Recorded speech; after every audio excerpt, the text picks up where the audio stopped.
going to stand at the podium, but they told me to do this. I don't know. Do you want to move closer? Well, welcome everybody. Thanks for being here. Thank you. Welcome to the Q&A, special Q&A, an evening with Felissa Rose. Let's hear it for her.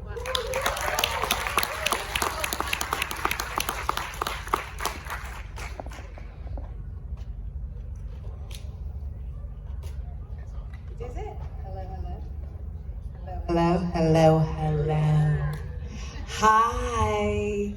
I appreciate each and every one of you for being here. Thank you so much. Thank you.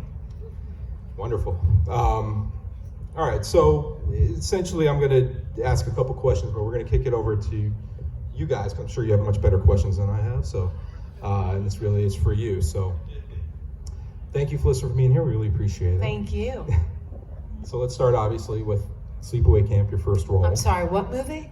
Did I get that wrong? So this is that was your first role, right? Yeah. So talk about, how you got into acting and how you got that role, what the audition process was. Yeah. Oh, wow. So I was 12 years old and I was in a little dancing school in New York, and a manager came in and said, okay, we could cast some of these kids in some movies and commercials. And I was like, okay, I would like to. That sounds fun. And they said, all right, kid, we got a horror movie you're going to audition for. And I said, oh, all right, that sounds, I make myself sound great. The manager's like, crazy person. And then I read the script. I met with Robert Hiltzik, the director, and I read the script. And I said, wow, this is fun. I was the only person in the cast who had the entire script. Has anyone not seen Sleepaway Camp? Oh, wow. Wait, everyone has seen it? Oh, okay, because I didn't want to be a dick and ruin it. So when I read it, I said, this is fun, this looks great, and I went and filmed in, I think it was Glens Falls, New York. It was so picturesque and beautiful, and I just had the time of my life. And truly, Sleepaway Camp has been the greatest joy of my life. To have made that film and had such a great experience, and then I keep saying I watched it grow up, and to be here and meet each and every one of you and connect, and I'm such a huge horror fan, to be part of this community has been just such a wonderful adventure.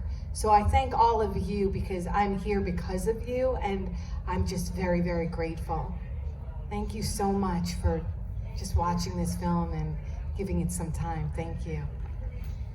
And I think we can all agree it's one of the greatest slasher movies of all time. It absolutely is. Wow. So I guess being 12 years old, were you a fan of horror already? Or No. did this movie make you one? I hadn't really seen much horror at that time. I was just into comedy, and I wasn't exposed to it. So when I filmed the movie, I loved the effects. To me, the effects were everything. Sitting and watching them create the burns for the cook, Artie. Ed French, who was the effects artist, was so brilliant, and he really took me in and showed me how he created each and every one of those kill scenes. Was just marvelous. And then I was so turned on to horror, and I started just watching everything I could, and Texas Chainsaw Massacre is my favorite movie. It's going to be my next question. So in that movie, Sleepaway Camp really still resonates today. That's the great thing about it. Actually, watching it in the lens of 2025, there's a lot of barriers in that movie that you don't really catch in '83 that now are pretty relevant in 2025.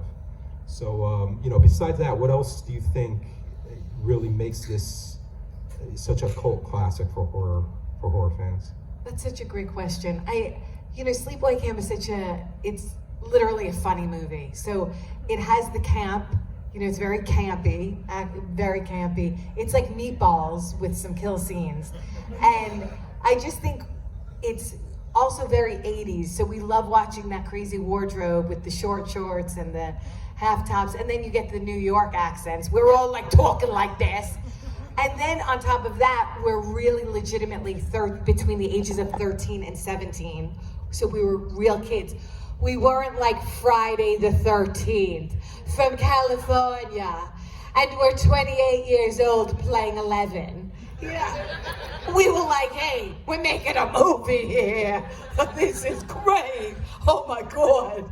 So it's like you have all these kids, and then you actually, underneath the film, have this very poignant message that's, talking about bullying. We're all anti-bullying. And then you have gender identification and sexual orientation.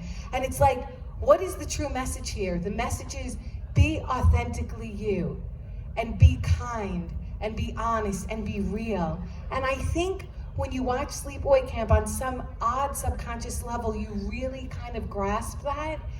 And you realize, wow, like not only are they crazy and campy and talking with those accents, but there's something genuine happening underneath all of it. And I think that's what really resonates with audiences. Absolutely. Yeah, I agree. So, like I said, we were going to kick it over to you guys. I guess I was hoping we had someone in the crowd there with a mic. Apparently, that's not going to happen. So, if anyone has questions, just raise your hand. We can be loud. Yeah, we'll improvise here.